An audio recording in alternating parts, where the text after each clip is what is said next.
నీళ్లపై పరస్పరం విమర్శలు గుప్పించుకుంటున్నారు మాజీ మంత్రి హరీష్ రావు, నీటిపారుదల శాఖ మంత్రి ఉత్తమ్ కుమార్ రెడ్డి.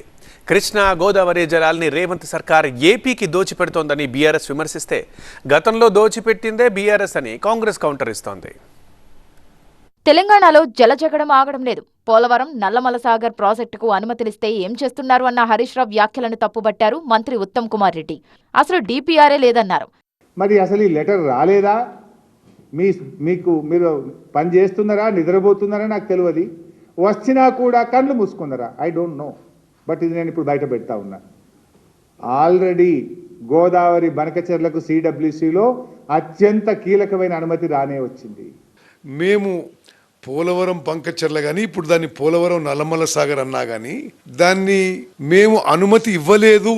అసలు అంటే ప్రాజెక్ట్ కాదు, ఇప్పటివరకు డిపిఆర్ డీటెయిల్డ్ ప్రాజెక్ట్ రిపోర్ట్ కూడా అనుమతి ఇవ్వలేదు అని స్పష్టంగా తెలియజేసినారు. ఆంధ్రాకు నీటిని దోచిపెట్టింది కేసీఆర్ అన్నారు ఉత్తమ్ కుమార్ రెడ్డి. అసలు నువ్వు ఆ కుర్చీలో కూర్చున్నది ఆంధ్రాకు వత్తాసు పలకడానికా, బాబు గారికి గురుదక్షిణ చెల్లించడానికా, తెలంగాణ నీళ్లు ఆంధ్రాకు దోచిపెట్టడానికా? ఆంధ్ర అల్లుడున్నంత మాత్రాన ఆంధ్రాకు నీళ్ళు ఇస్తారు ఎవడన్నా? నీకు అల్లుడు ఆంధ్రనేమో కానీ నువ్వు ముఖ్యమంత్రి రాష్ట్రానికి కదా.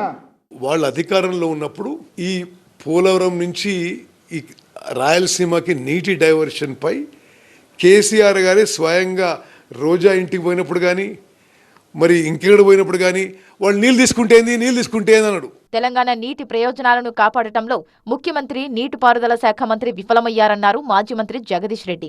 మళ్ళీ వాళ్ళ దాన్ని కూడా పేరు మార్చి తెచ్చుకోండి, మా పరువు పోతుంది ఇక్కడ అని చెప్పి చంద్రబాబు కాళ్ళు పట్టుకొని రేవంత్ రెడ్డి దాన్ని ఇప్పుడు నల్లమల సాగర్ పేరు మీద పేరు మార్చి ఏదో దొంగ వ్యవహారాలు చేస్తున్నారు. దానికి కమిటీని వేస్తే చంద్రబాబు నాయుడు దగ్గర సెక్రటరీగా పనిచేసిన ఆదిత్యనాథ్ దాస్ను తీసుకొచ్చి తెలంగాణ తరఫున కమిటీలో మెంబర్గా పెట్టించారు.